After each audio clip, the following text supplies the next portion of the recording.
What's going on, folks? Welcome to 4th and 16 Sports. I'm your host, Ellis Tolbert. We're here in Pronk Studios, Greenville, South Carolina. I hope you guys are having a great night tonight. We are coming to you live from YouTube and Facebook. 4th and 16 page, Seldom Used Reserve, and partnership with WCCP, The Roar. We got a big show for you guys tonight. We're going to be talking a lot of college football. We know we're going to do that recap of the Clemson-Syracuse game. We're going to do a little bit of a preview of Boston College. I got some things to say for Clemson Nation, so we'll get into that too. We're also going to talk about college football around the world. There's a lot of stuff happening. Wisconsin's going to be playing with their water boy. Jalen Waddle's out, but does it even really matter? We got a lot of stuff going on tonight, and I hope you guys are enjoying it. If you're new to us over on YouTube, please like and subscribe to the page. Hit that notification bell. Let us know that you enjoy what we're watching and what we're doing. So get involved, and we're going to have fun. Same for you over on Facebook. Make sure to like and share the page. We got good content coming for you. I'm excited. Fax, how you feeling tonight, man? We got football going. Feeling good. I mean, it really sucks for some of my agendas that Jalen Waddle is out for the year with Mac Jones. Yeah. But, it is what it is. Yeah, it's kind of not a big deal, but at the same time, we want to make sure that we have people understanding that Alabama is one of those teams that can reload, and they already had a ton of guys that can play. So it's one of those things. Again, folks, appreciate your support. We've been doing this since March. A lot of good stuff going on, so stick with us. We're going to have a great show tonight. First and foremost, we're going to talk about the Syracuse game. Of course, Clemson won that game by 26, but if you ask anybody else, they didn't win it. So we want to make sure that, we got this thing going. It's one of those deals where I don't feel upset about it. There's a lot of Clemson fans who are on polar opposite ends of the spectrum right now. Some fans are feeling extremely happy, elated. They're saying there's nothing wrong. This Clemson Tiger team is perfect. They're going to go 14-0. No one's going to ever touch them or score another point on them. And then you have the other people on the other side that are just like, this is bad. We have so many bad things happening.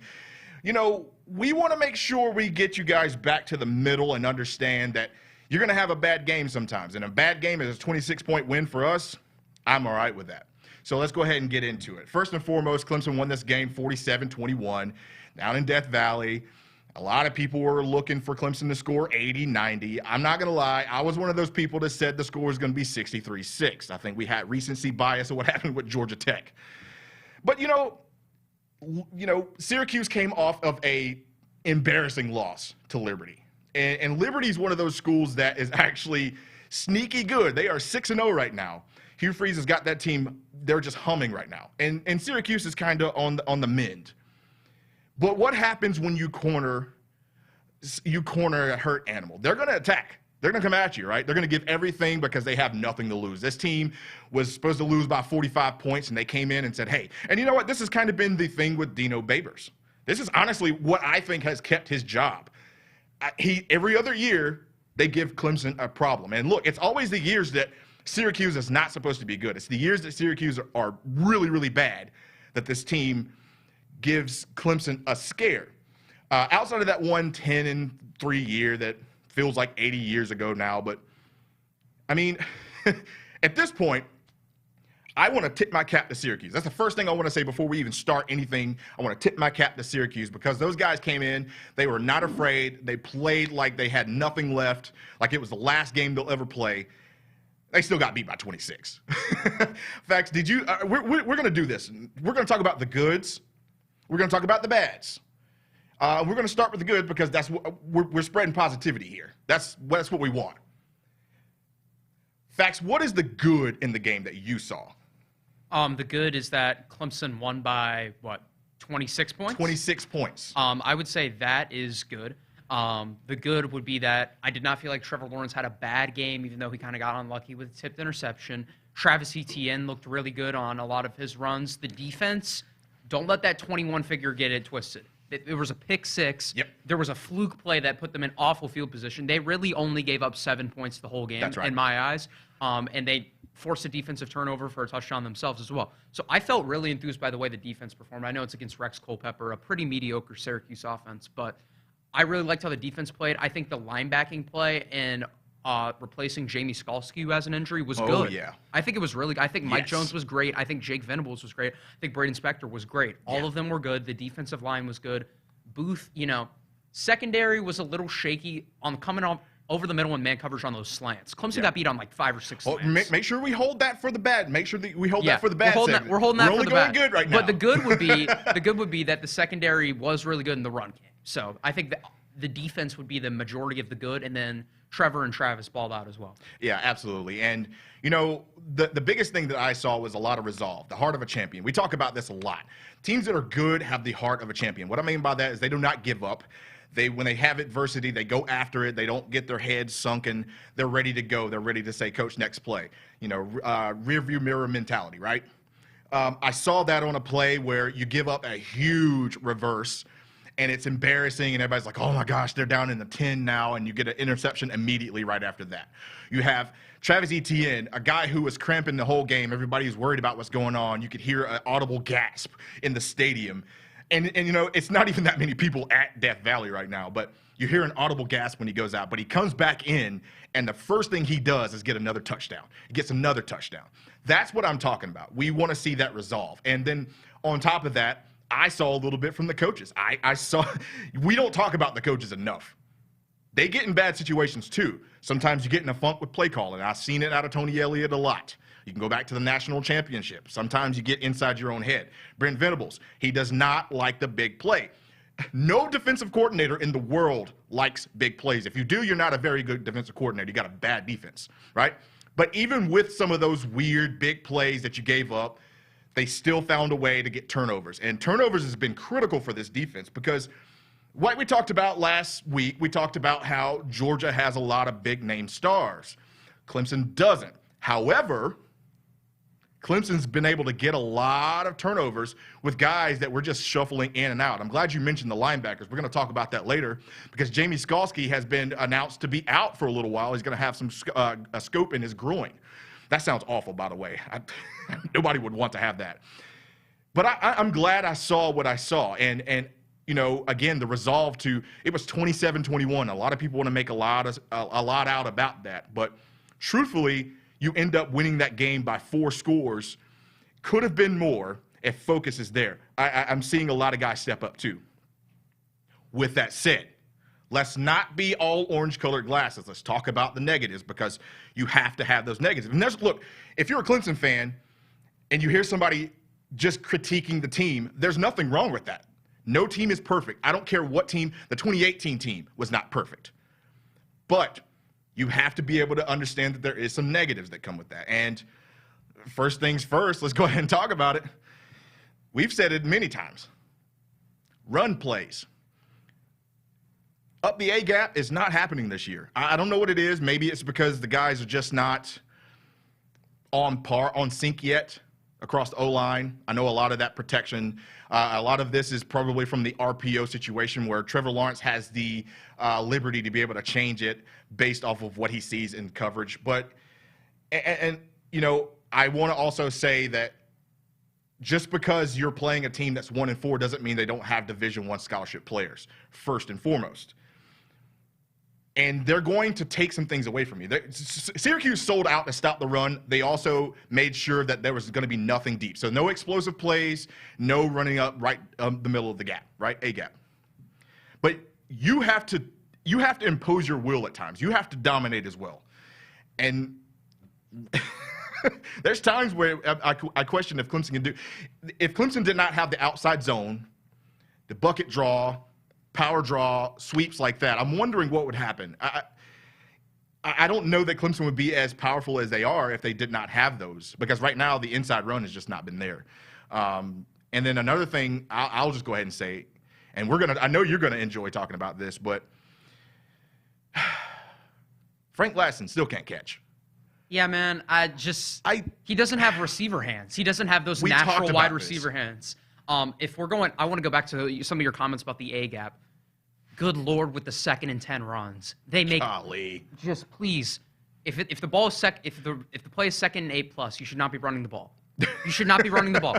It works one time out of 15 that you get into a game. I understand the concept of it. You're trying to get it to 3rd and manageable, but teams have figured out that Clemson does that. It worked 2 years ago. Yeah. But they sit on it now. They will stack the box, and we will still run on 2nd and 10 into the 7-man box. I'm sitting here like, What are we doing? Like, I'm sitting at the game. I'm like 2nd and 8. We're running the ball up the middle with Travis, 2 yards, and then all of a sudden we're 3rd and 6, and we throw short of the sticks. Yeah, every single time. And the emphasis of being very efficient on first down. If you get in a good position, if you're in 1st and short, you don't have to worry about that big deal. I would run every single time if it was 2nd and 5. But we're getting in situations where 2nd and 8, you don't get any yards, you might get 1, and now you're in 3rd and 6. And what are you going to do in the situation when you're just going to throw little slants, little out routes, things like that usually get incomplete. They're incomplete. Again, those are the things I talk about with Tony Elliott maybe getting in his head a little bit, but I trust Tony Elliott to get those things together. I'll tell you another thing though too. I want to pump the brakes on it being about Clemson so much. Give credit to Syracuse defense. Look, I think Clemson anticipated Syracuse not being able to stop the run. And I've said this plenty of times. You never focus on what the team was bad at the week before, because they're going to make adjustments to that. If you see a team and they're getting torched, unless they have literally ghosts, apparitions for secondary, they're going to make adjustments and try to figure that out, whether they're working in the zone, combo coverages, trying to disguise things. That's what helps them. I think Clemson thought maybe we can get them in the middle because we saw Liberty destroy them. We saw Duke destroy them in the run game. It was just not there overall for Clemson. Now, Travis Etienne did have a pretty good game. I think he had 89 yards, 3 touchdowns. But it was a grind-out game in this one. And we saw the same out of Lynn J. Dix and some other guys get some carries. But I also think that Syracuse got Clemson off schedule. Clemson, again, we talk about first down. They had an idea in mind for 1st and 2nd down. We all know that games are scripted, especially the first few drives, the first quarter and the 3rd quarter. I think they got Clemson off schedule, and that's why Trevor Lawrence was kind of like, what's happening here? These things are not open. They dropped coverage. They made sure nothing was going behind them, and they made sure to crowd that line of scrimmage. That way, there was no way you're going to run up the A gap, right? But at the same time, they got big corners. Melon Wanfu's like 6'4". Yeah. These guys are huge. And we have a good comment coming from John Sarian out of the comment section. He said, Clemson's 3rd down conversion rate is better than last year's by 8 or 9%. I did want to talk about Clemson has been so good on 3rd and long. Yes, great. They have been so good on 3rd and long. And maybe not this game. Not this game, but over the course of the year, it's been noticeable. There's been times where it's been 3rd and 11, 3rd and 12, and we're just throwing this little mesh post across the middle. Amari Rogers is usually sitting on the end of that, or Joe Ngata, Frank Gladson, whoever's lining up at the X is coming across on that mesh post, and I swear it drops right in the middle of the zone every time. Every single time. And also having the emergence of Davis Allen and Braden Galloway has helped out Clemson on 3rd down, because now you have a threat. You already had a threat with Trevor Lawrence running the ball, Travis Etienne catching the ball out of the backfield, but now you have a tight end. Clemson's done the exact same play with the tight end fake every time. They fake the little shovel pass and throw it right down the middle. Davis Allen is open every single time, right? Mm-hmm. So those kind of things help Clemson. I agree. Their 3rd down has been better. But at the same time, we want to make sure that we are not getting ourselves in situations where we have to rely on 3rd down. We don't have Hunter Renfrow anymore. Brandon Spector's a really good receiver. Not quite Hunter Renfrow yet. In fact, I don't know there's very many Hunter Renfrows out there, except maybe Alabama has a new one. We'll talk about that one later too. But I think that overall, you saw exactly what you wanted to see. And this is why I tried to caution people about worrying about what a game looks like week to week. And, I made a comment out there on Twitter. I'll go ahead and own that. I said that I thought that Clemson might not be the first team, number 1 team in the country, barring this Alabama destruction against Tennessee. But they didn't. And I thought a lot of that was because of the bias and because of previous years, people did not give Clemson respect even when they won. I don't care about the margins. They just don't give Clemson respect. I'm going to walk that one back.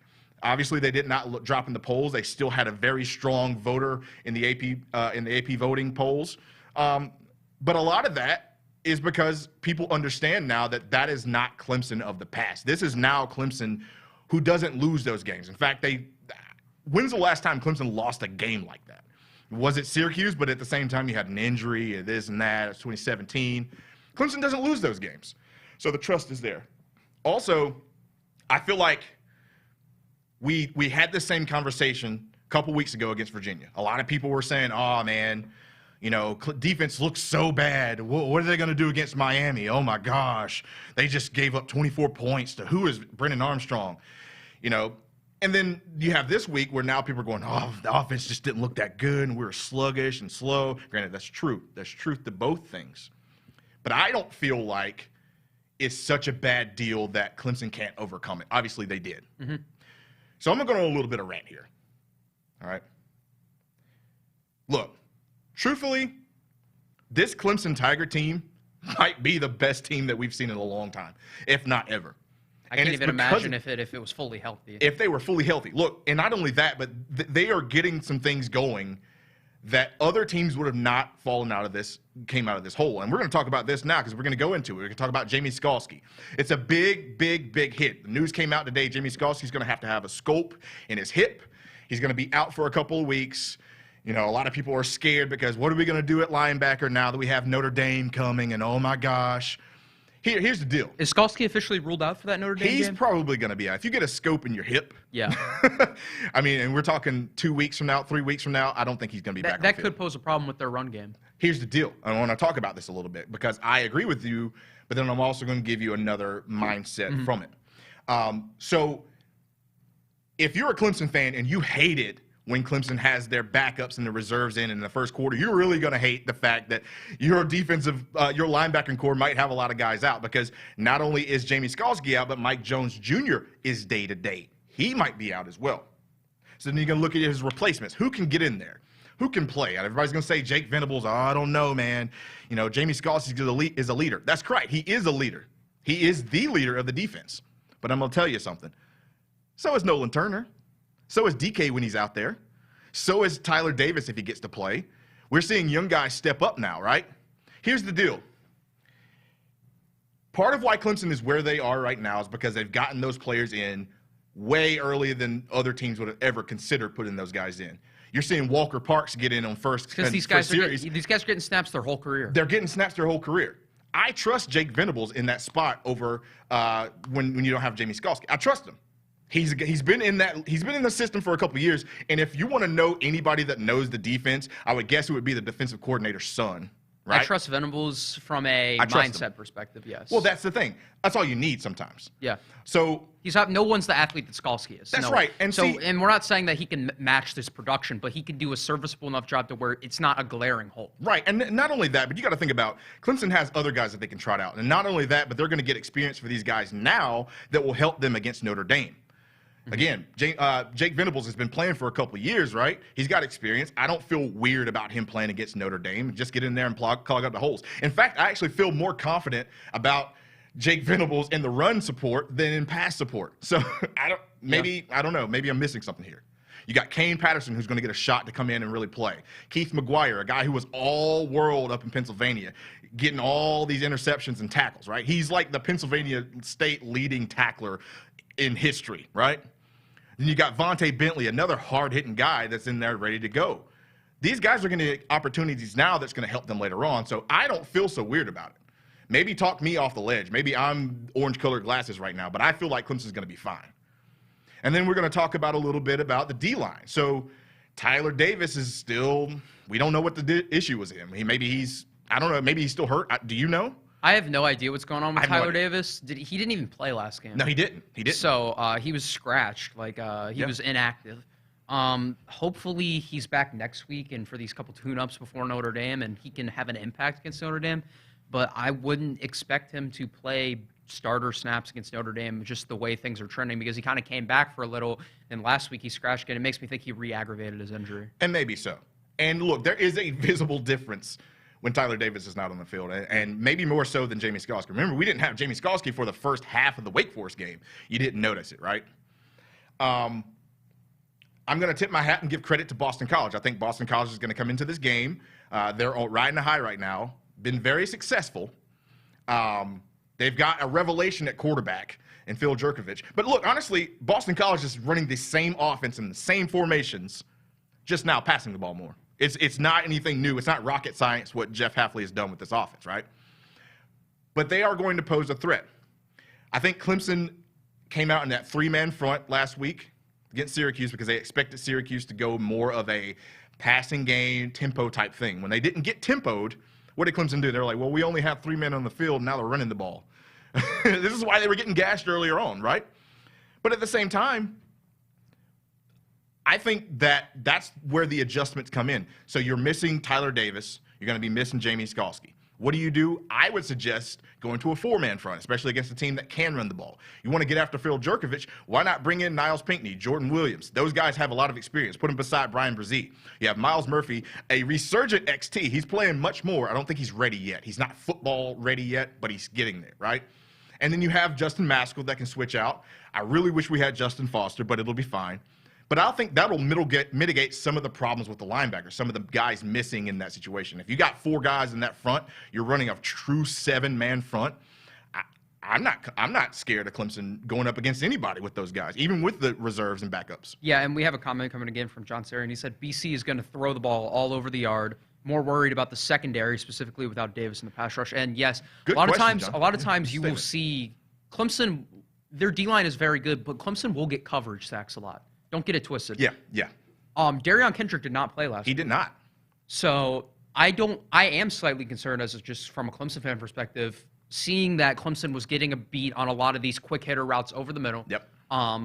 Specifically, Booth got burnt 3 to 4 and times on he's been slants. burnt a couple of times this year. He's been good. But he's made up for it with great plays. He's made up for it with some turnovers. Yeah. But it's slightly concerning that Clemson will not have the luxury of getting all that pressure on Jerkovich without the few pass rushers and linebackers in there. And now we might have Darion Kendrick, our number 1 lockdown corner, out next week. So I could see BC putting up some points next week, just in all honesty. Look, BC, but maybe not. Didn't they put up almost 50 last week? 42 last week. Now let's go ahead and break down Boston College. Let's move on from Syracuse. That happened. Tip their cap to them. Good luck to their season. Dino Babers, great coach. Love the guy. He gets on my nerves from a Clemson fan standpoint. But let's go ahead and talk about BC. First of all, I want to address this comment from Ryan Bond. What's up, buddy? He says, okay, is Rutgers good? 2020 is weird. And you know how I feel about Rutgers. We'll talk a little bit about that. Yeah, your narrative took a little bit of the blow. The Scarlet Knights went into East Lansing and they pounded them. Was it 7 turnovers for the Spartans? Yes, and they got Noah Vidral, man. He's wearing number 0 as a quarterback. That's awesome. But back on track, we're going to talk about Boston College here. So Boston College, again, they have not really changed their philosophy as far as personnel. They're still going to run 23. They've got a million tight ends. Hunter Long is the guy. Yeah. They're going to run a lot of 12 because they're based out of that. They're still a pro-style offense, right? But they chuck it all over the lot now. But they chuck it all over the lot because they have a quarterback that can do it. Dennis Grosel from last year, we saw him down in Death Valley. We knew he wasn't going to do that. Anthony Brown tried to do that. But Steve Adazio could not get out of his own head, and if it was literally first, you talk about running on second down. That was Steve Adazio's special. The guy had a ceiling of 7 and 5 because they could not figure out how to throw the football consistently. Now they're doing that with Jeff Hafley. Now the defense has always been good, and now you have he's one of the best defensive coordinators out there. He's up at Ohio State. Oh, that makes me cringe, but the guy knows football, right? And he has experience with Clemson. Remember, they played Clemson in the semifinal last year with Ohio State. So he knows some of Clemson's tendencies. It's going to be on Tony Elliott to be able to get some of these things, all of these tendencies out of the way. The only thing I will say, you're catching Clemson on a week where they were not focused. Yeah. Last week, I think Clemson will be locked in. They're going to be locked in. I would be, because Clemson has exotic packages, things that remember, let's not forget, Phil Jerkovich is a sophomore. This is his 6th start of the year of his career. He's never been to Death Valley before. It's one of those deals where if you got a locked in Clemson, you have a Clemson understanding that, hey, we got some guys out. We got to work it out some things, right? I feel like Clemson is going to actually keep them under 17 points. I truthfully do. I know, again, we're going on a recency bias. We're thinking, okay, well, because Syracuse scored 21 points, that means that Boston College, since they scored 42, is going to score that. Remember, let's not forget, Georgia Tech beat the crap out of Syracuse. Really bad. But what ended up happening? We beat them by 66. Then we start thinking, oh, we're going to beat Syracuse by 45 because the sports book came out with 45, and then everybody got it in their head, and maybe the Tigers did as well, and then you got a reality check. Well, I think that reality check came for Clemson at the right time because you have Boston College, a team that's going to give you a little bit of a fight. Yeah. Then you have Notre Dame after an off week.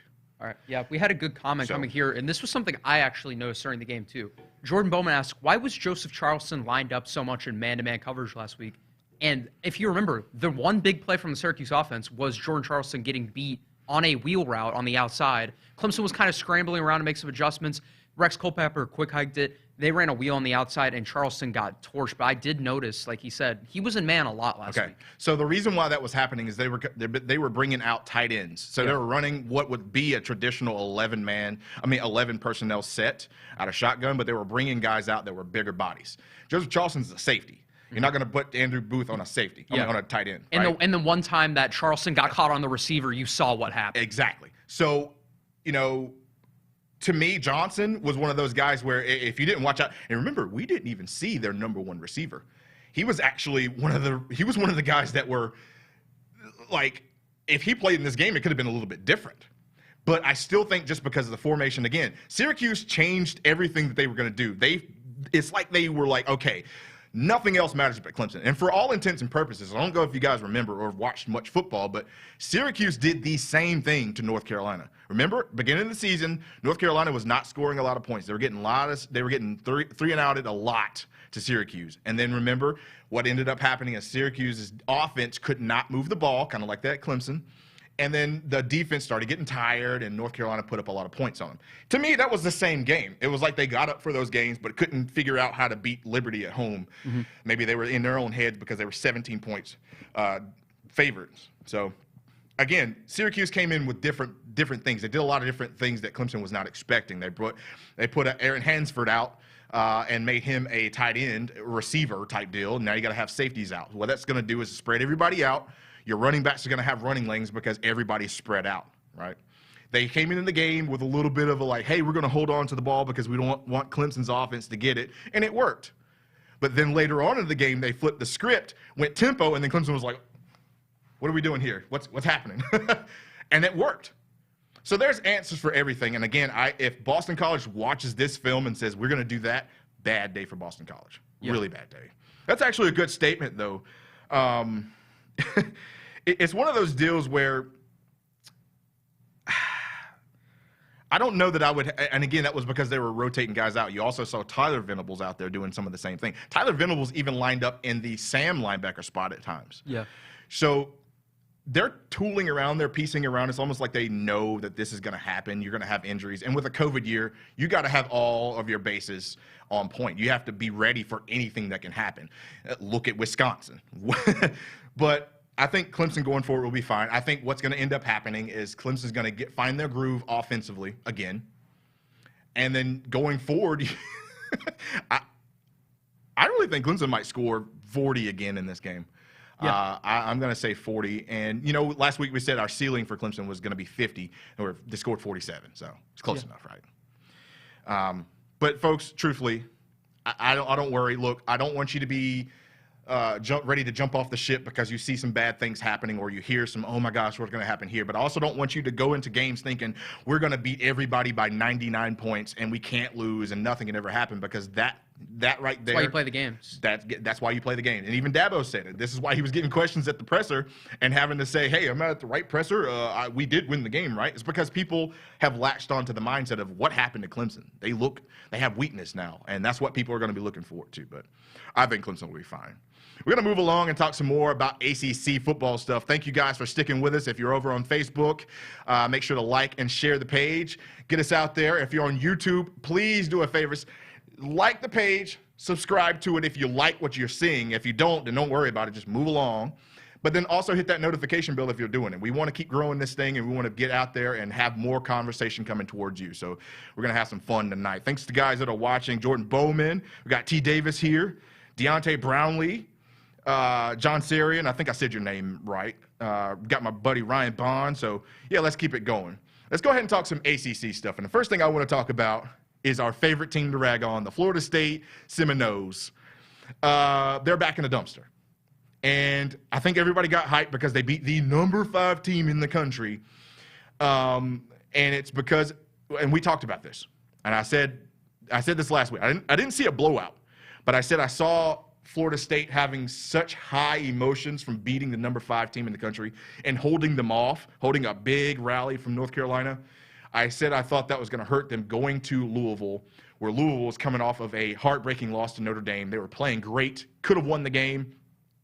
their trajectory was going up when Florida State was going down. And they got waxed. Yeah.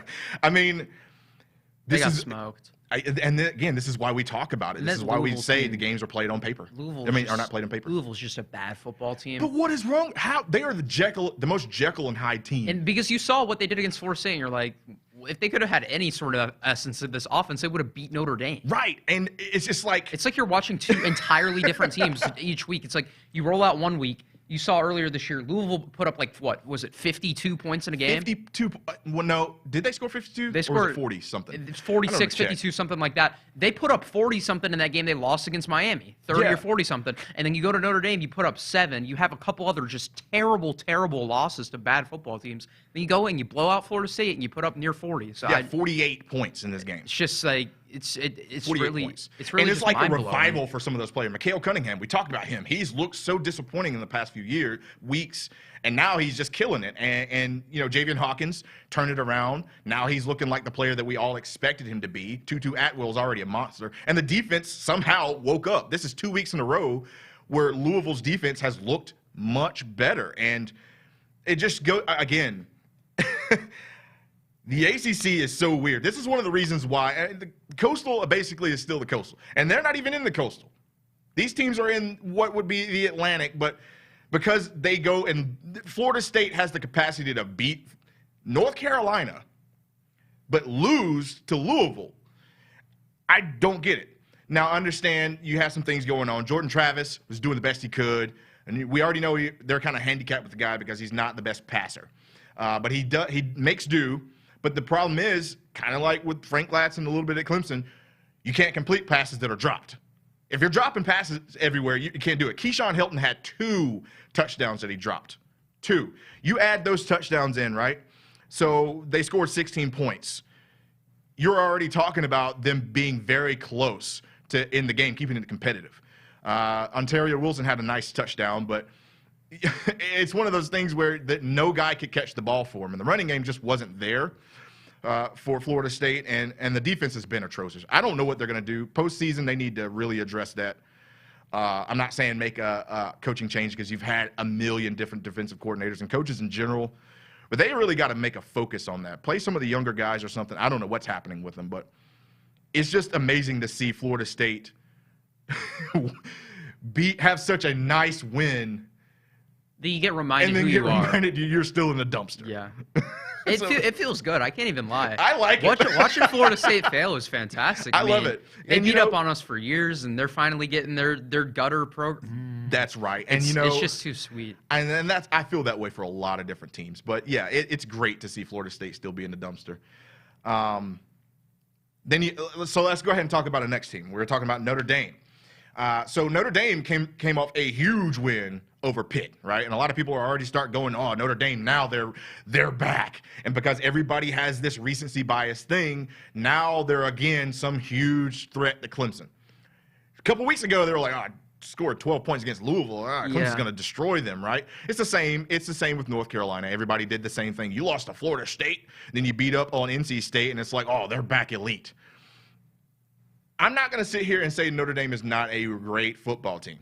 They are great. No, I'm going to sit here and say they are not elite. They're not even close to Clemson. And I've said that. No, they're not. We know this. Quarterback play, massive thumbs down, in my opinion. I would say average on if you look at where would you rank Ian Book among college quarterbacks? Is he even in the top 10 or 15?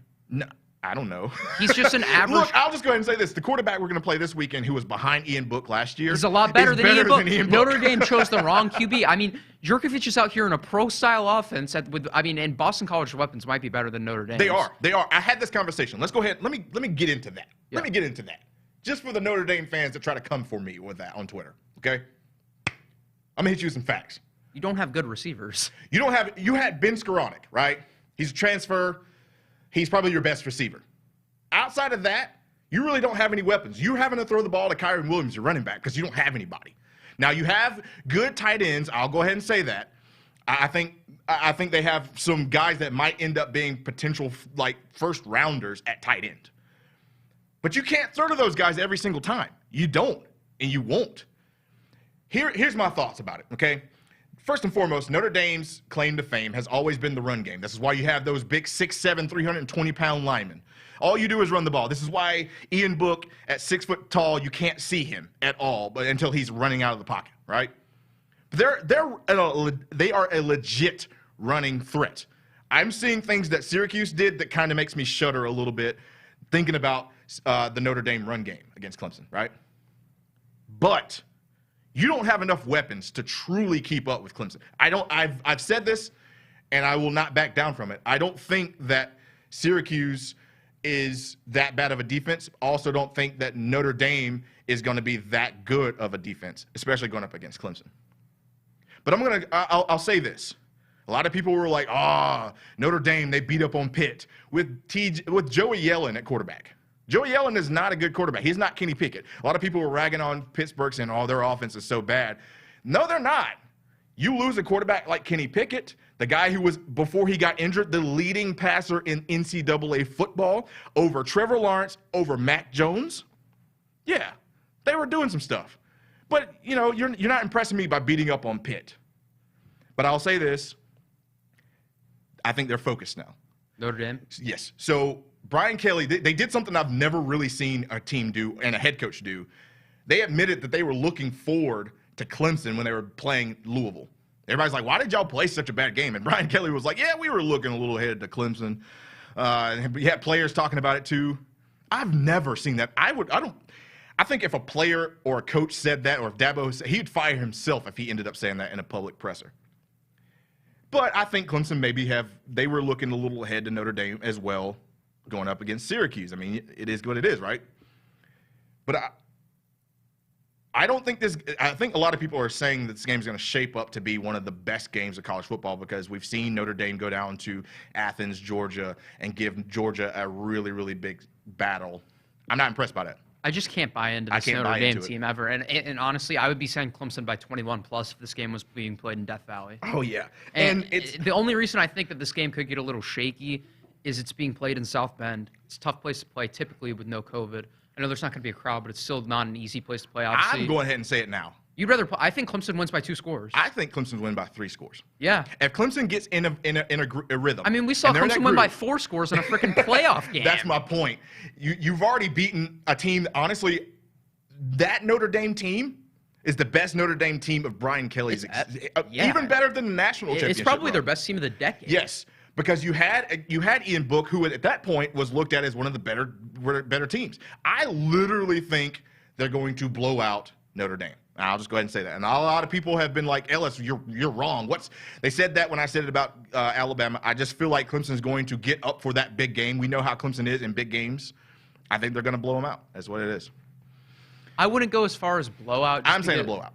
You think it's a full? Well, so what would be like a score per day? This game's in 2 weeks, correct? I think Clemson. This game's not this. It's the next week. It's okay. So we got Boston College this weekend. Week off. And then Notre Dame. Yeah.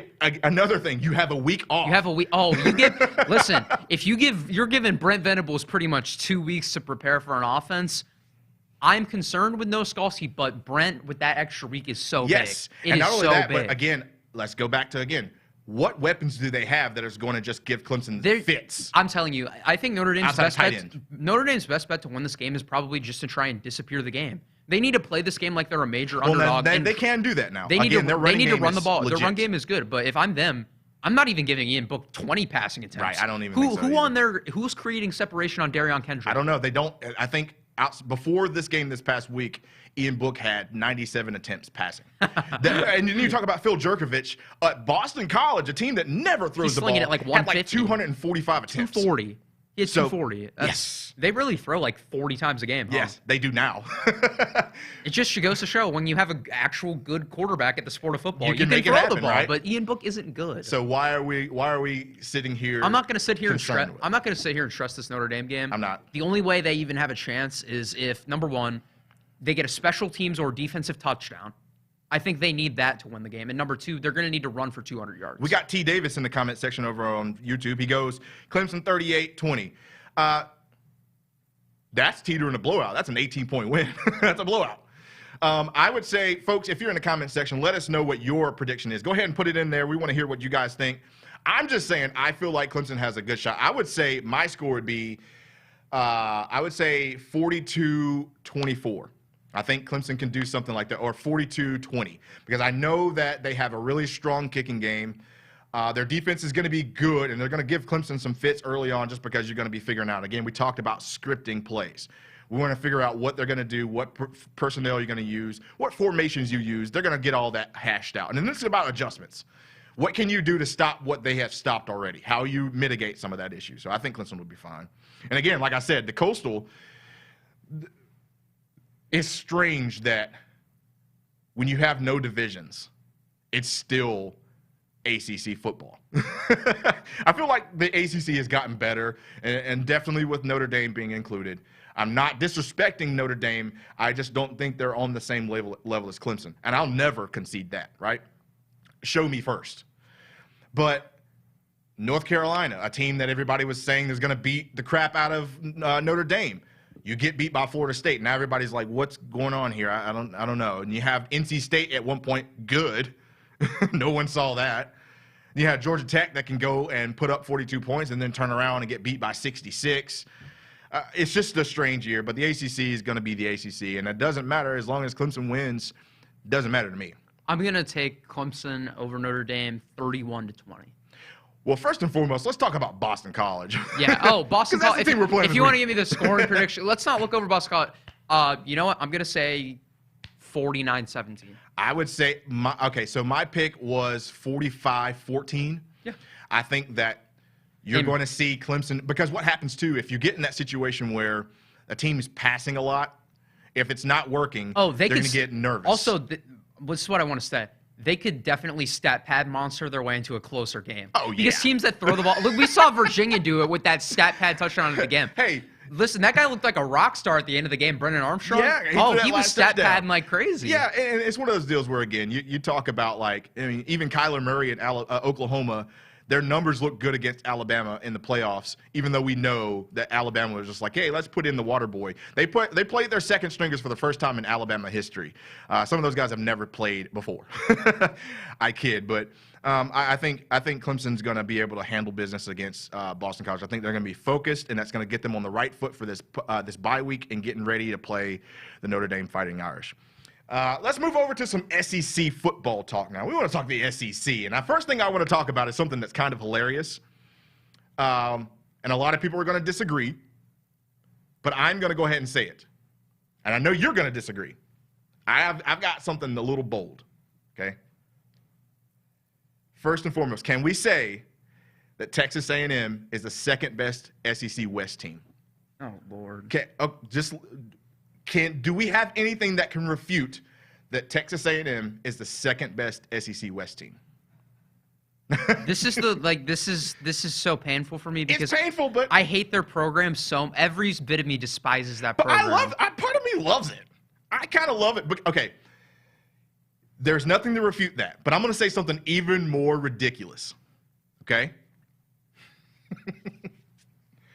Texas A&M is the second best SEC team. No. Okay. No.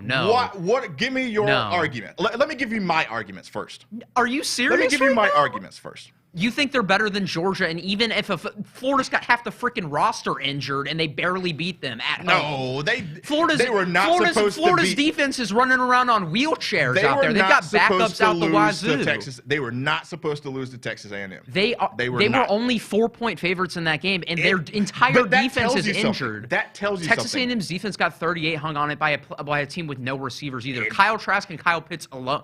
Hey, Florida had the ball at midfield and fumbled. They were going in to win the game. Okay, I hear you. So what? So if Florida doesn't fumble and they're 2-2, are you still taking this take? Because it just sounds like to me, it sounds like you're basing this off of a fluke result off of a fumble instead of the actual roster. Look at the roster. No. So let's talk about this right here. So we want to compare some things. When I do it, I want to compare position groups, right? So obviously, let's go ahead and say the defensive unit, we all know, is not as good as Georgia's. Because truthfully, Alabama's defensive unit is not as good as Georgia's.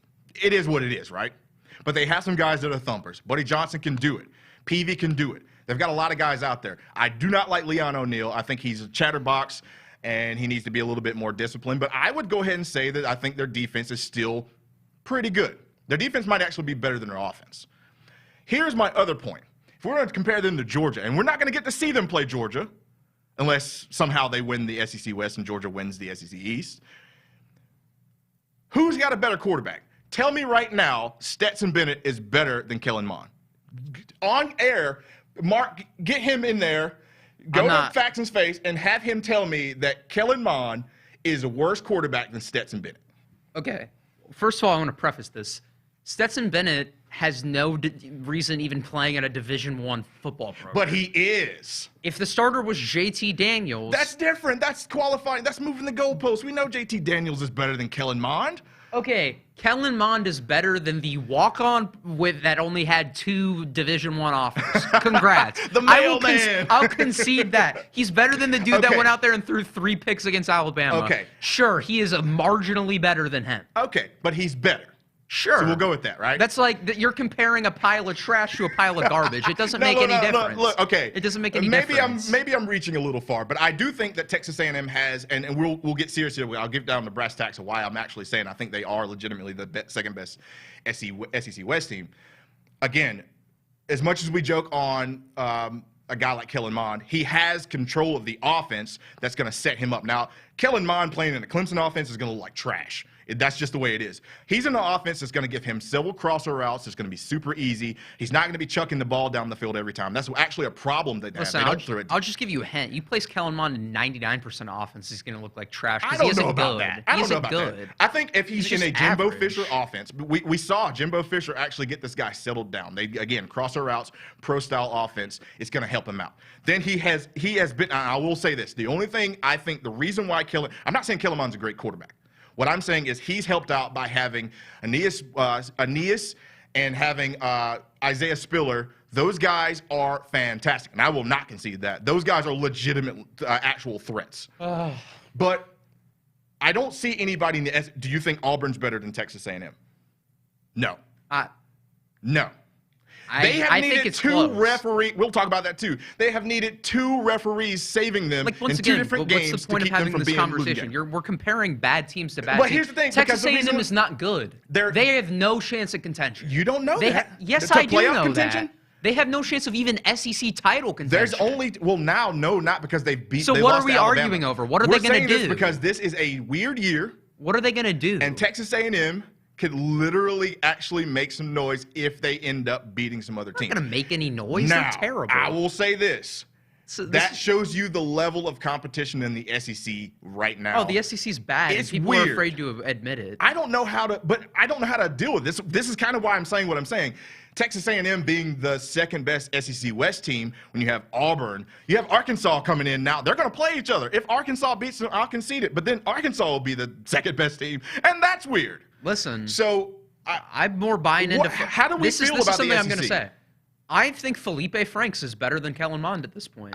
Just based off of what I'm seeing this year. I will say equal to or less than. Listen, Felipe's got a lot better of an arm than Kellen Mond does. Yeah, a lot. Felipe has a stronger arm than 90% of quarterbacks, if Kellen Mond was like probably 0.2 seconds slower on the 40-yard dash, he would not be in a Division I quarterback. Look, okay, we got John Sari in the comment section. He says, even weirder is the SEC is how the Hogs in Missouri are good. That's my point.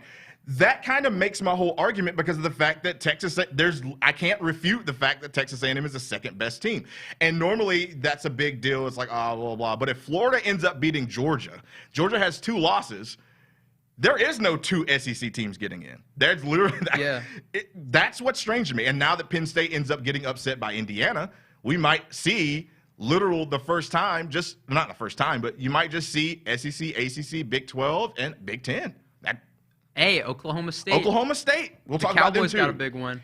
Let's go ahead and move along, though. I just wanted to get on your skin about Texas A&M. Man, Texas A&M drives me crazy. I hope they lose. I will say, I hope they go 3-6 and lose every game for the rest of the season. I don't think they're the second. I don't truly think they're the second best team. If you're an idiot if you think they're better than Georgia. They are not. And if Georgia had Jamie Newman, they could have probably beaten Alabama. I'll just go ahead and say that. Yes. You think so? Yes, because their offense couldn't do it. But you got to admit, Alabama hung 40. Because their offense couldn't do it. If they're in a legit situation where, maybe they're getting more points and they're holding on to the ball a little bit more, then that might mitigate some of that stuff. They just can't. They couldn't and resist. Plus, it's that Nick Saban factor. He can't be beat by us. Money Mac Jones. He's just the best. Speaking of Mac Jones, let's go ahead and talk about it. Mac Jones is going to be without one of his best receivers and one of the best receivers in college football. Jalen Waddle gets hurt on the first play, and I felt so bad for the kid. I think Jalen Waddle, like, if you want me to just be genuinely honest, I think Jalen Waddle just lost tens of millions of dollars. He did. And the problem with it is that now you're going to see other guys get to step up, and it might be better for him at this point to stay. Well, yeah, he has to. Because no one's going to draft him. I think Jalen Waddle would have been a first-round pick. Yeah, I think he might have been a top 20 pick. Oh, he would have gone. He would have gone to the combine, and he would have ran a faster time than Henry Ruggs ran last year. Yeah, he would have. And we saw Ruggs go 12. Yes, he would have. And it just really sucks because he now lost Henry out Ruggs on went to the Raiders, payday. and you know how the Raiders are about getting fast. Hayward Bay ran a 4.39. It was like Amari Cooper ran one, and they were like, "Oh, we love fast receivers that don't produce." Jacoby Ford. Jacoby Ford, who did not produce. I love him, Clemson alum, track and field all-star. Did not get it going in the NFL. God, he can run. Run is an understatement. He should have gone to the Olympics. Olympics. Guy can gallop. Yeah, he was. Yeah. But truthfully, I'm going to get into this a little bit because I've seen both sides of the spectrum. Some people have said, "Oh, losing Jalen Waddle means it's the end for Alabama's receivers," and then some people are like, "Oh, it's not going to matter." I'm kind of in the middle. So Jalen Waddle is not going to be replaced. You're not going to replace Jalen Waddle. He's too much of an explosive athlete. But they got some other guys who can do it. Javon Baker, he's going to come in. He's not going to be the same type of guy, but he can run, right? But then you have this guy named Slade Bolden. He's a triple option Wildcat quarterback out of West Monroe High School in Louisiana coming in. He's a guy that was like Hunter Renfrow, essentially. But, you know, it is what it is. You got buried behind all those receivers. And let me say, first and foremost, Devontae Smith is still the best receiver at Alabama. Oh, yeah, definitely. But now he's going to get bracketed because you don't have that Jalen Waddle explosive. That's what I was saying. Like, I think this is going to make Mac Jones' life 20 times harder. I don't think so. And I'm going to tell you why. I think what's going to end up happening is you're going to see the Alabama offense evolve. Now, Steve Sarkisian is not my favorite play caller. I don't like Steve Sarkisian. You don't like Sark? No, I don't. But I think he's smart enough and he's got enough acumen to be able to make this thing work without Jalen Waddle. So remember, Jalen Waddle is one of those guys you can send on a fly, and that's it. He doesn't have to do anything different. But I think what's going to end up happening is you have now a guy like Slade Bolden who is not fast at all. The guy might run a 4.69, right? But he's quick. He's like Hunter Renfrow. Again, these guys are great route runners. You're going to be able to open up some inside routes. Don't forget, you still have Miller Forrestall, Trevor Lawrence's high school teammate. Actually, funny story, side note for anybody that's watching. Trevor Lawrence actually beat out Miller Forrestall for the quarterback position in high school in Cartersville and then ended up turning to a tight end. He was so good at tight end that he ends up going to Alabama. But you're going to be able to open up some of those things, and then you're also going to be able to throw to all-world Najee Harris. So I think right now, Mac Jones is looking at this going, I'm losing that downfield threat. But you know what? Actually, I think, here's my true feeling. I don't think Mac Jones is going to be affected too much. I think Alabama's offense is way too good to worry about it. Here's why I think it's going to hurt them. Special teams. Oh, because there is no Waddle kick returner like Waddle. Returner in the country. There is no kick returner like Jalen Waddle. There's no punt returner like him. Now, you don't have a guy on your roster that can do that kind of stuff. He's literally Tyreek Hill. Exactly. So that's why I'm a bigger Tyreek Hill. Yeah. So I don't think that you can replace him in that. I think you can do some things offensively to help out Alabama, but I'm not concerned with Mac Jones's Heisman I'm just hoping candidacy. that he's fine. I'm hoping that he can, for those who don't know, I'm definitely a Clemson fan, but I love Mac Jones. He loves some Mac Jones. I love Mac. I've been saying this since last year. He equally hates I hate Alabama, but Mac Jones, I've got a sweet spot for Mac Jones. I think he's really good. I was pushing the propaganda in this show for months, it really sucks to see because I feel more bad. I don't care about Matt, whatever. Yeah. He lost like tens of millions of dollars on that one play. He really did. And that just sucks to see these college kids go down like that. They don't deserve that. Well, I have confidence in Alabama and their offense to be able to mitigate some of that stuff offensively. I don't think we will see much of a difference. Outside of maybe Devontae Smith not having as many explosive plays because he's going to be double-teamed more now that you don't have Jalen Waddle over there. When you have both of those guys, you got to pick. But I think they'll be fine. Again, I think Baker's going to be fine. I think Slade Bolden's going to fit in that slot position just fine. But it hurts. It hurts to see that happen. Let's go ahead and talk about the team that I love to hate more than you love to hate Texas A&M, and that's the Auburn Tigers. Look, man, they have got bailed out 2 times this year. First and foremost, we know they should have lost to the Hogs. They should have lost to Arkansas. That was a fumble. right? They didn't review it. It is what it is. Then, this past week, they got away with a win because, hey, we even reviewed it. Hits the player's hand on the punt return, goes into the end zone, it stops. Oh, they're saying, no, it doesn't matter. Now, Lane Kiffin's mad about this. He's out there retweeting people on the people that were saying that they missed the call. He actually retweeted the actual SEC refs and the commissioner's page talking about they got it wrong. That got him a $25,000 fine. He said he was going to pay it in pennies. Let's talk about Auburn. Listen, I'm sleeping well. Give me my pillow. I'm sleeping so well picking Auburn by 3 on this show.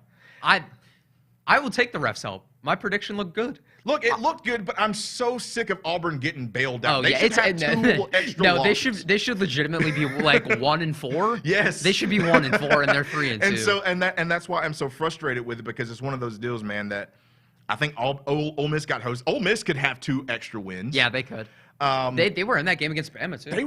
They made Alabama's defense look like Snoop. toys. Snoop was toy going soldiers crazy out there. Yeah. But part of me just wants Gus Malzahn to be fired. And every time that he gets to the point where it's at the low, he pulls something out. He's gotten the refs in his pocket. No, Gus has the voodoo magic. I'm so sick of him, man. They have these one majestic seasons every 5 years where they'll win 10 games and the rest of it it's 8 and 9 or like exactly. And they're like, and you'll dip them down. They'll lose 2 of the first 3 games of the season, then they'll run the table. Exactly. And he's just invincible. He's legitimately invincible. And I just don't. It's like Kevin Steele's defense still hadn't figured it out. We know that. That's why we got rid of him. West Virginia. And then Chad Morris.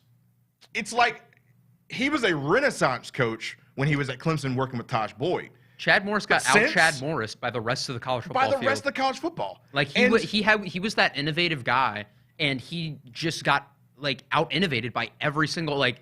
He never took that next step for the innovation in the fun offense. John Sayers comes in with a comment. He says, Kiffin gets fined for $25,000 while the SEC refs admit the mistake and essentially say Kiffin is right. Yeah. That's my point. That's hypocrisy. That is an obvious, blatant, hey, they have been bailed out twice. I think they should have 2 losses. I am sick of Auburn. Also, can we talk about how stupid it is that he gets fined for tweeting about that? Exactly. What? But it's a part of the SEC bylaws, and I hate the whole like. My biggest pet peeve in the sports is like you should be allowed to complain if something. You should be out. You shouldn't. Yeah. If something goes wrong and the refs are going as far as admitting. Well, Jimbo Fisher used to do that all the time. They're saying I'm wrong, you're just backing up the notion that they're wrong. And they're like $25K. Like, exactly. Are you serious? Remember, Jimbo Fisher used to get fined all the time. Because every time he lost to Clemson, he'd be like, "Oh, that holding call, that offside call, they missed that," and blah blah blah. It's like he's looking like Dave Doran out there. Exactly, and he's constant. I don't know who's worse, Jimbo. Well, at least Jimbo has a championship. Dave Doran has nothing. So I'm gonna stick with that. Dave Doran, he's got a banner hung up. Started 4-1 COVID season. Hey, remember was ranked at one point. He was supposed to be the hot guy to go to Tennessee too. Remember? Everyone was supposed to go to Tennessee. It's Tennessee and FSU are always the 2 linked jobs for everyone. And neither one of them are destination jobs right now. It was like Dino was supposed to be the next Tennessee coach at one point. Well, Dino has a lifetime contract at Syracuse as long as he plays Clemson like he does every other year. Plus that he has like $20 million owed to him if they fired him now. He's secure up until 2020. Syracuse doesn't have the money to fire him. But guess what? Auburn has the money to fire Gus Malzahn, so please do it. Let's go ahead and move along. All right, and this is the one that gets on my nerves the most. I picked the Carolina Gamecocks again to beat a team that they shouldn't have. And I am first and foremost, I'm happy that they got slaughtered. Oh, they got killed. Love it. They made TJ Finley look like Patrick Mahomes. Ignoring that, world? Who has the job next week now? Okay, so here's the deal. So Miles Brennan is day-to-day. And they're saying if he feels right, the job is his. The job you know what it sounds like to me? Tyrod Taylor and Justin Herbert. It does. There's no clarity around the situation because he came in and killed it, and now you in the back of your head as a coach, you got to be like, we just put up 52 points on a not half bad defense. Are we really going to go away from this guy? I mean, he really looked now. I'm not going to say he reinvented the wheel. I don't think he's really good. Because he didn't do anything. I mean, you have Terrace Marshall, an all-world receiver, and they were running a lot of crosses, a lot of short routes. They weren't doing a whole lot of stuff. Carolina got Your running backs were – and plus, I've said this. This is the thing. South Carolina's defense is overrated. Their cornerbacks are not. You do not want to test Mukwamu. You do not want to test Horn. Their weakness is in their safeties and across the middle. And guess what they did?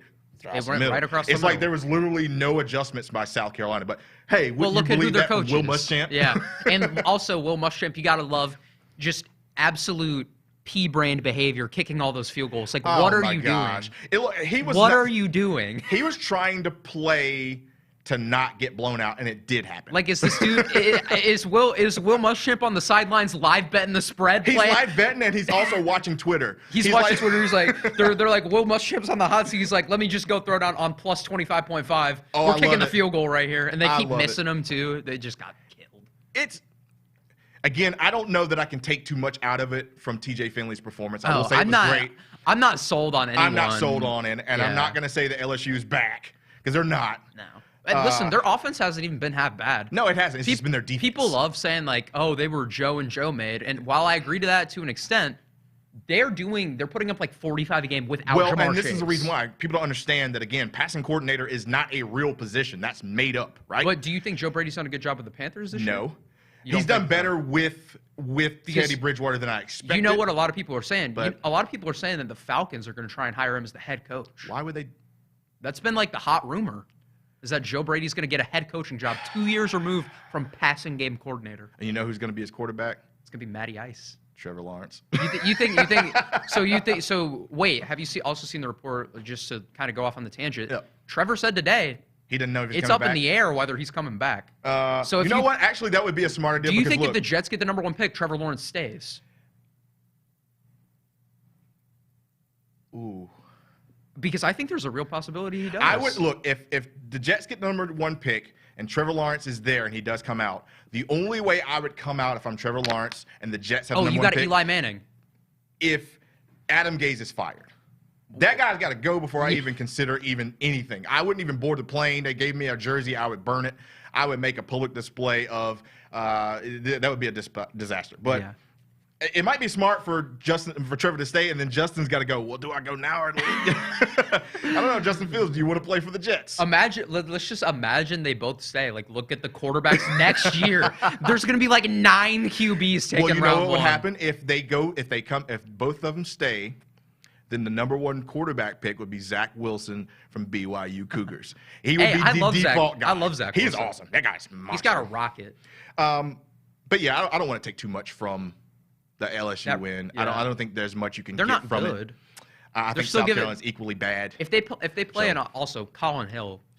Well, look, he's been playing admirably. Look, I will go out and look. You know, I hate the Gamecocks, and I've been called a closet coot before. Colin Hill is a game manager, but he is good enough to get them.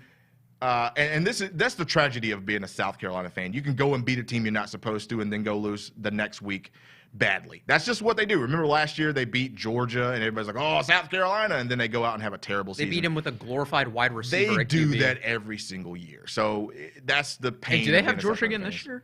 I'm sure they do. They're in the.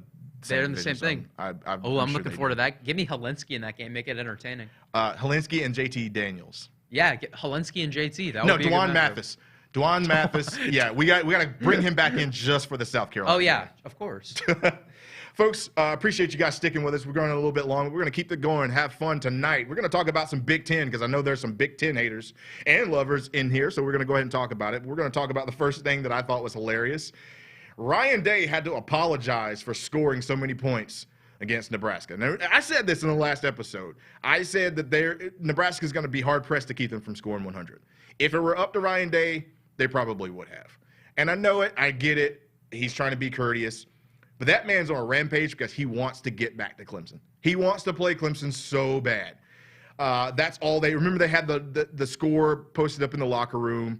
They want Clemson. That's all they care about.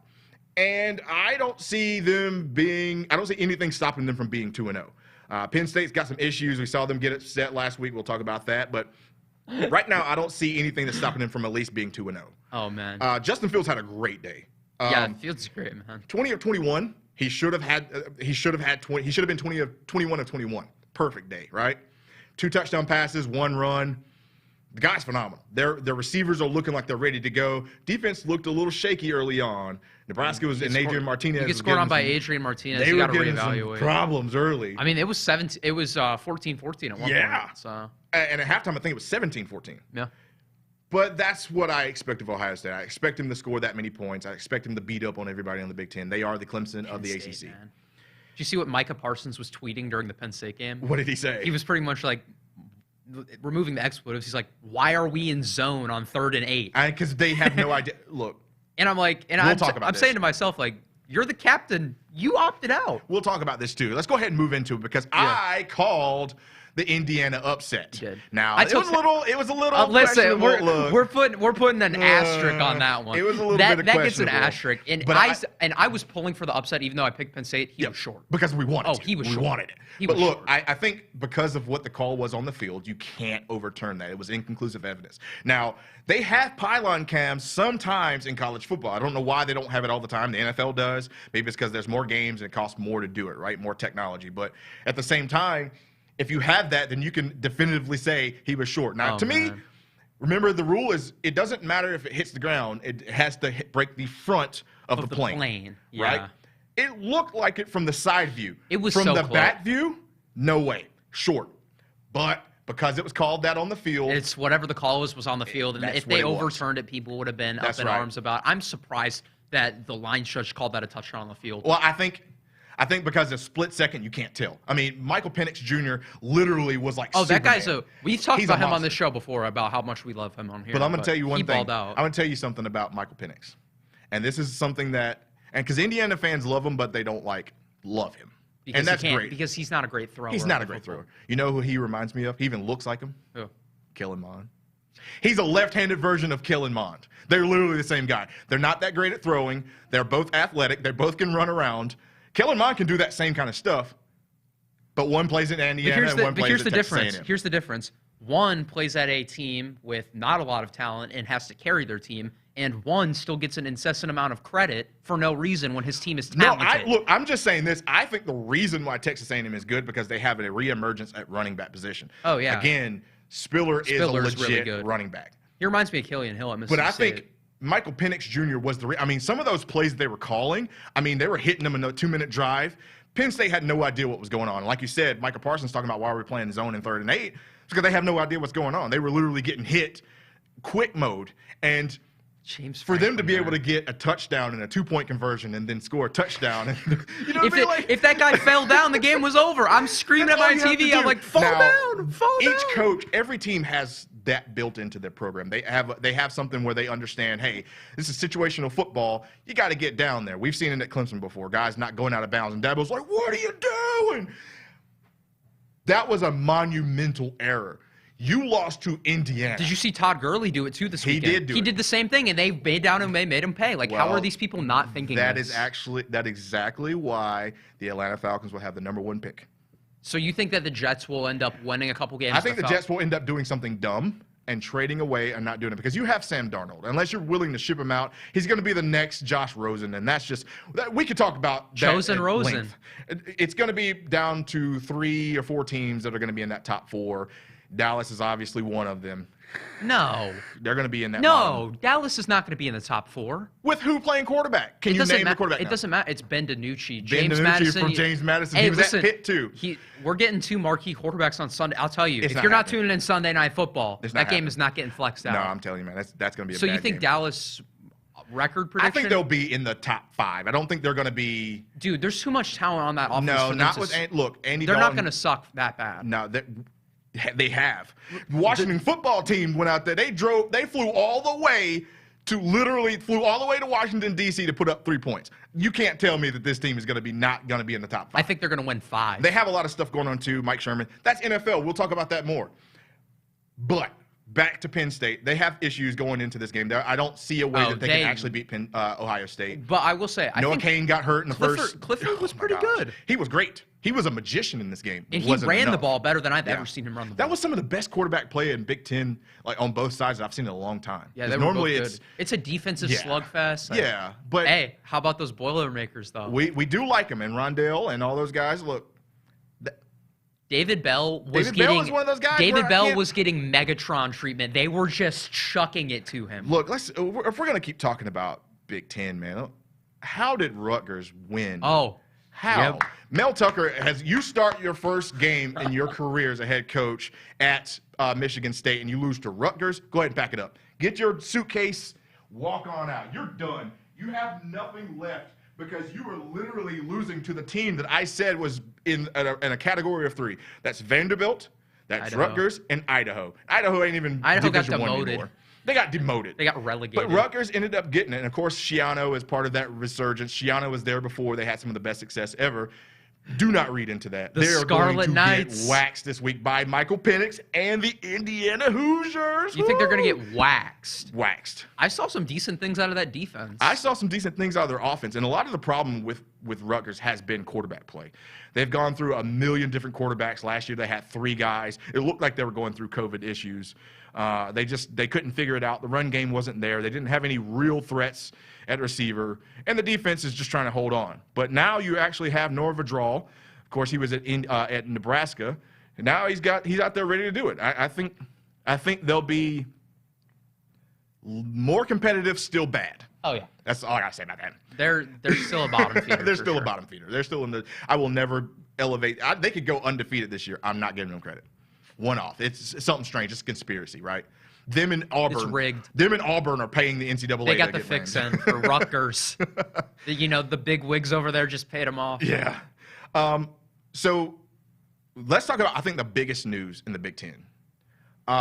Wisconsin. Oh my gosh. What are you doing? Mertz was so good. Mertz was renaissance. Oh my! It was like, what is this guy doing at Wisconsin? They're boring. He did what Justin Fields did, but with 3 more touchdown passes. They were out there balling, but he ended up getting 2 positive COVID tests now. So he's out, and per the Big Ten's rules, you're out for 21 days. That's awful. So all their hopes of going out just went down the door. But then you think about this. Okay, let's go to the backup, Chase Wolf. He did some things. He played in the game, got a couple snaps under center. And then you turn around, and now he's not at practice on Monday. Oh, gosh, what's going on? I think he's probably in COVID protocol. So he's out, too. Now, you've already lost Jack Cohn, your starter quarterback. Now, me personally, I thought that Graham Mertz should probably start. I thought he should start last year, but Jack Cohn is a very steady guy. He's a pretty good quarterback for him. He's showing that he can move the ball now. But now you're down to Vanden Boom. That is the best name ever, all right? So Danny Vanden Boom is now your quarterback. He's the 4th-string quarterback. And normally, while I would say this is not a big deal, the guy has 1 total completion against New Mexico last year in his career. Now, he's a redshirt junior, so he's been there for a while. He has 1 attempt. He completed it, so he's 100% on that. But you're working with a 4th-string quarterback. While normally I would say this is not a big deal, we know that Wisconsin's going to run the ball. This is that Barry Alvarez football, big lineman. They're just going to run the ball down your throat. Jonathan Taylor. Well, he's not there. He's gone. So you got to work with Nakia Watson and Groshek. Groshek's pretty good. Groshek's good, but these guys, Groshek's a glorified fullback. But none of them are Taylor. None of them are Taylor. So now you're working and none of them are even Monty Ball. No. So now or James White or any of the guys that were there. So what's going to end up happening now is you're relying on that ragtag group of running backs with a 4th-string quarterback who has 1 completion, 1 attempt. And who do they play this weekend? I don't even know. Who? I don't know. Do they get Iowa this week? No. I think they avoid Iowa. Let's go ahead and see, because this is burning in me. I have to know now. They are going to play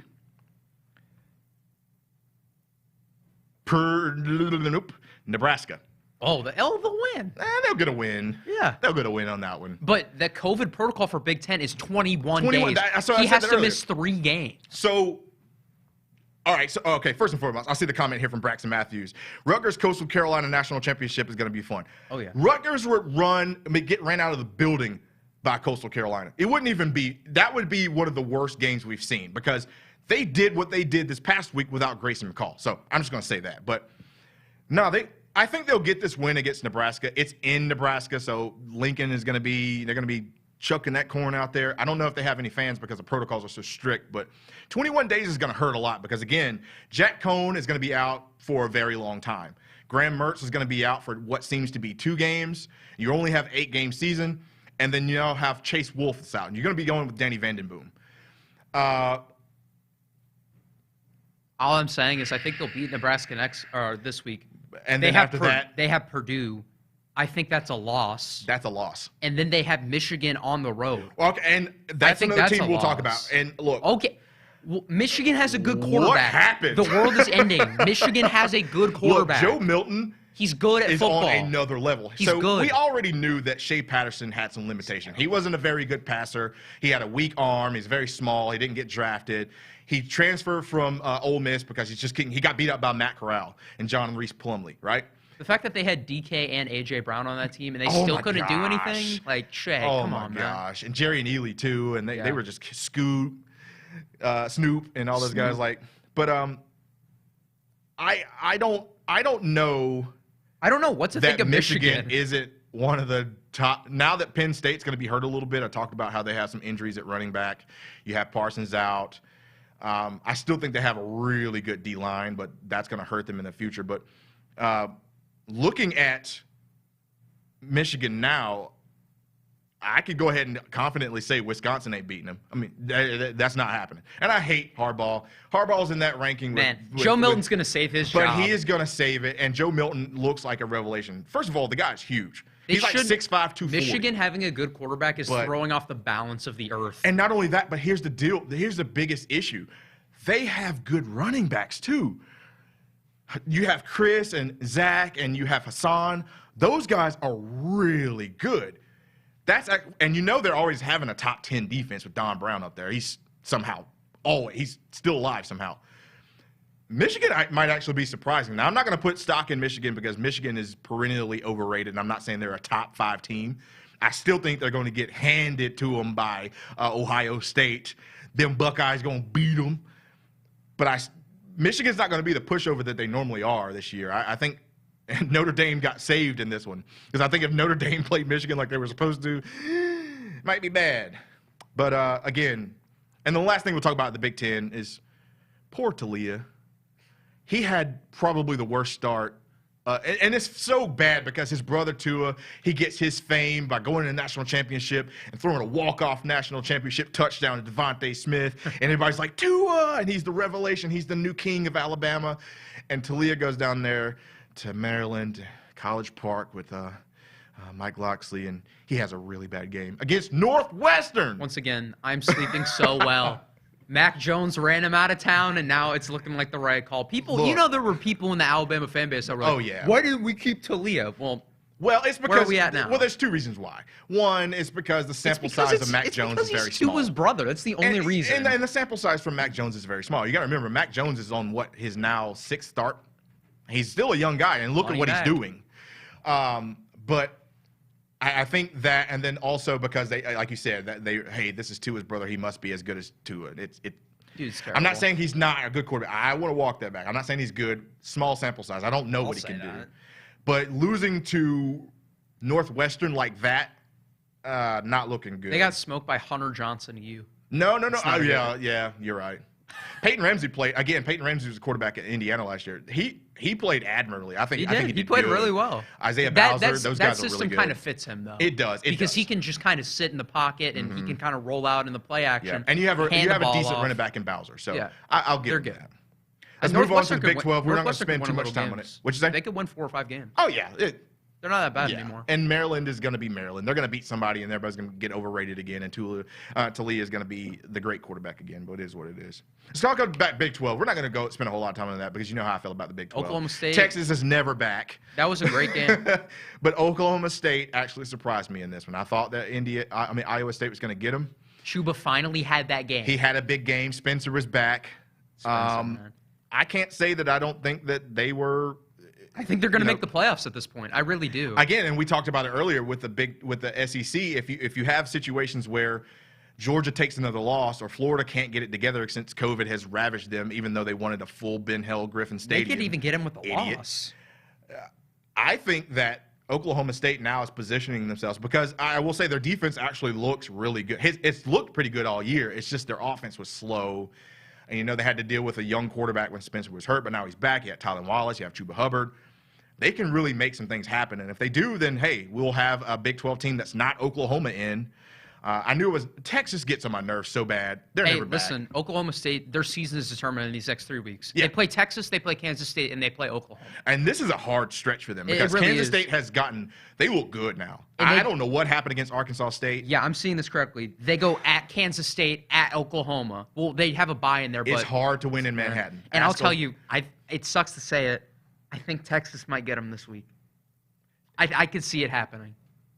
Okay, you're right Braxton in that. Matthews says Dez has Oklahoma State beating Clemson in the playoff.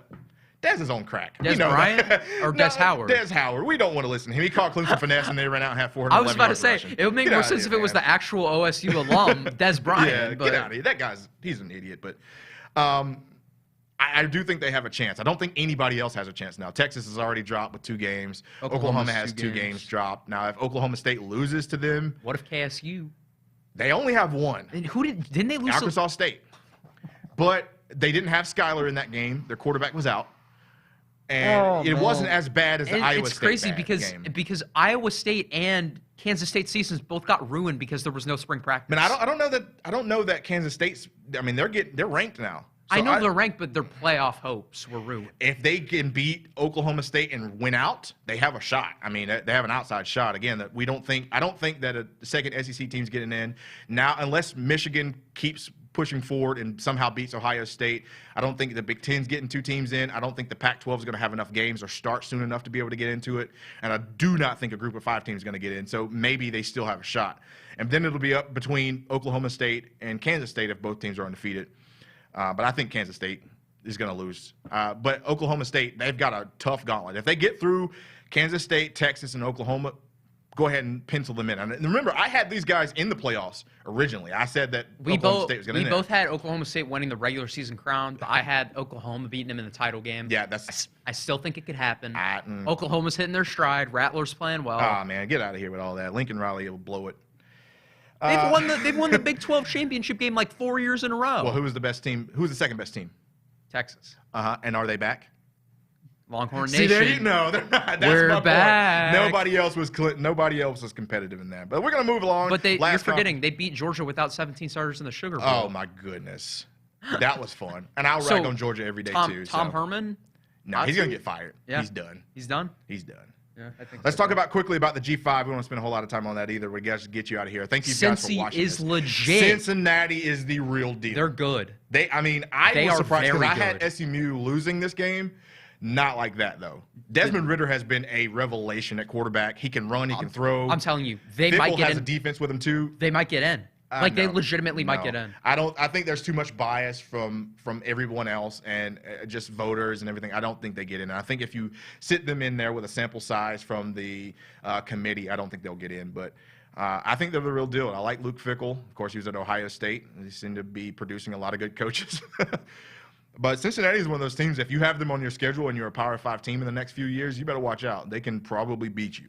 I'm telling you, man. They're legit. I think this is the one year that we have funky enough circumstances to where they could get in. Listen, the Pac-12, they play 7 games. They're not getting a Pac-12 team in. The Big Ten.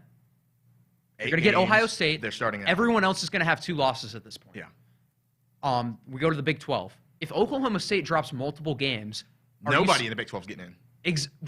I'm saying there's an open spot to be had here because Clemson's going to get in. We're more than likely going to get Ohio State. We're more than likely going to get Alabama. But here's the deal. If Georgia, Florida, and every Big 12 team have 2 losses, what is the case to not put Cincinnati in? Is this thing on? Notre Dame. So but Notre Dame would have 2 losses No, in they this wouldn't. hypothetical. No, they wouldn't. So you think that the only So if Notre Dame beats let's say Notre Dame beats Clemson. They're not beating Clemson. Now. They're not beating Clemson. They're not.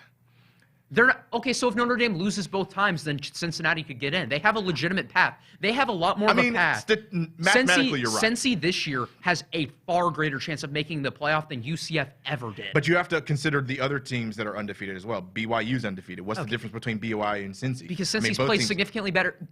Look who BYU's beating up on. It's Texas State. They almost lost to UTEP. Boston College almost lost to Texas State. Dude, we're playing them next week, and everybody's like, "Oh, Boston College." No, but seriously, Cincinnati has such more of a case that they have multiple ranked wins. I agree with you. I just don't. I think the bias exists, and they will find a way. Remember, they tried to put a 2-loss Auburn in 2017. So I think. So you think that there will be Power 5 bias. Yeah. So do you think Cincinnati's, if they went out, do you think they're even on the screen at the end of the top 6? I think they're in the top 6, but when you're in top 6, you're not in. So you think they end 5 or 6 if they went out? I think they would. The highest that they can climb is 6, because you're going to have that bias between Clemson's going to be undefeated, Ohio State's going to be undefeated, Alabama's going to be undefeated. That's already 3, right?